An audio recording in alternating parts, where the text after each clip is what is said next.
Завдав збитків профспілці на 290 тисяч гривень, підробивши документи про її очолення та використовуючи кошти організації на власні потреби. У Чернівцях викрили екс-заступника голови профспілки одного з комунальних підприємств.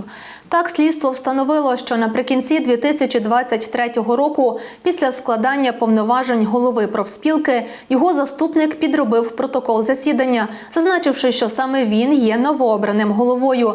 Далі цей протокол фігурант подав державному реєстратору, набув повноважень керівника та отримав доступ до фінансових рахунків профспілки. Кошти своєю чергою використовував у власних інтересах, розраховуючись у закладах харчування, здійснюючи різноманітні покупки та інші особисті витрати. Наразі колишньому заступнику голови профспілкової організації повідомили про підозру. Досудове розслідування триває.